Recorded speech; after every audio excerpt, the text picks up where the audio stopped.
Finally বন্ধুগণ, good news. Baharampur court rail স্টেশনের পাশে একদম চুয়াপুর ফ্লাইওভারের নিচে আন্ডারপাস তৈরির যে কাজ, সেই কাজ কিন্তু আবারও দ্রুত গতিতে শুরু হলো। দেখতেই পাচ্ছেন নিচে যে একদম রেল লাইনের তলা দিয়ে যে আন্ডারপাস তৈরি হবে, সেটা ঢালাইয়ের কাজ চলছে। ফাইনালি বন্ধুগণ, গুড নিউজ। বহরমপুর চুয়াপুর যে ফ্লাইওভার, তার নিচে তৈরি হচ্ছে আন্ডারপাস। তো রেল গেট যেটা ছিল সেটা উঠে যাওয়ার পরে সেখানে আন্ডারপাস তৈরি করার কাজ শুরু হয়েছে। আর উপর দিয়ে যে ফ্লাইওভার ব্রিজ, সেটা তো চালু হয়েছে। তো সেই ফ্লাইওভার ব্রিজ চালু হলেও কিন্তু সেই ব্রিজের উপর দিয়ে সবাই যাতায়াত করতে পারে না। সাইকেল থেকে শুরু করে বয়স্ক মানুষ, তাদেরকে অনেকটা ঘুরে দেওয়া হয়। তার জন্য কিন্তু ফ্লাইওভারের নিচ দিয়েই তৈরি হচ্ছে একটা আন্ডারপাস, মানে একদম রেল লাইনের তলা দিয়ে, মাটির তলা দিয়ে আন্ডারপাস তৈরির কাজ চলছে।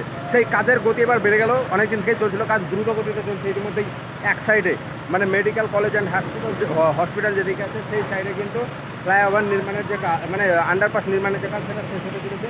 নিচে যে জায়গাটাতে ঢালাইয়ের কাজ বাকি ছিল, এই জায়গাটাতে সেটা কিন্তু চলছে এখন, সেটা কিন্তু শেষ হতে চলেছে।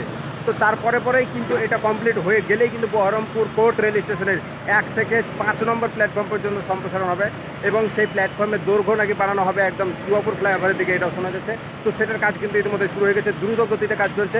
আর এটার দিকেই তাকিয়ে আছে বহরমপুর কোর্ট রেল স্টেশন, কেননা প্ল্যাটফর্মের দৈর্ঘ্য বাড়ানো এর উপরে নির্ভর করছে। কেননা সামনে দিনে কিন্তু এই দিক দিয়ে চলবে ট্রেন, একদম নসিপুর ব্রিজ হয়ে উত্তরবঙ্গ। তো চুয়াপুর ফ্লাইওভার একদম মেডিকেল কলেজ হসপিটাল যেদিকে আছে, সেই দিক থেকে একদম দেখতেই পাচ্ছেন যে উপরে শেড নির্মাণ করার জন্য কাজও এদিকে শুরু হয়ে গেছে। আর শেড নির্মাণের জন্য উপরে যে চাল ছাউনি দেখতে পাচ্ছেন যে হচ্ছে, একদম এর তলা দিয়ে একদম চলে যাবে, একদম লেভেল ক্রসিং রেলগেট উঠে গেছে, একদম তলা দিয়ে কিন্তু এপার থেকে ওপার যাওয়া যাবে। আর এই কাজটার দিকে মানে সবাই তাকিয়ে আছে, কেননা এটা কমপ্লিট হলে অনেকের সুবিধা হবে এবং তারপরে পরে বহরমপুর কোর্ট রেল স্টেশনের প্ল্যাটফর্মের দৈর্ঘ্য বাড়াতেও পারবে।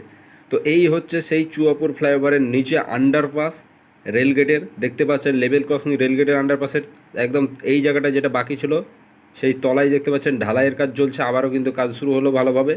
কাজ কিন্তু অনেক দিন থেকে থমকে ছিল, এবার কিন্তু কাজের গতিটা একটু পেয়ে গেল। তো বন্ধুগণ, এখানে এই আন্ডারপাস তৈরি করা এটা একটা বড় প্রজেক্ট এবং তার জন্য একটু দেরি হচ্ছে এবং অনেকটাই সমস্যা, তার জন্য কিন্তু অনেকটাই দেরি। কিন্তু অন্যান্য জায়গায় হলে এতদিন কবে কমপ্লিট হয়ে যেত। তো যাই হোক, একদম এই কাজ কিন্তু আবারও শুরু হয়েছে। এবার এই দিকের কাজটা কমপ্লিট হলেই রেল লাইন তুলে একদম ওই পারের সঙ্গে যুক্ত হয়ে যাবে, সময় লাগবে না। তো এই আপডেট কেমন লাগলো অবশ্যই কমেন্ট বক্সে জানাবেন এবং লাইক করবেন, ফলো করবেন, সাবস্ক্রাইব করবেন।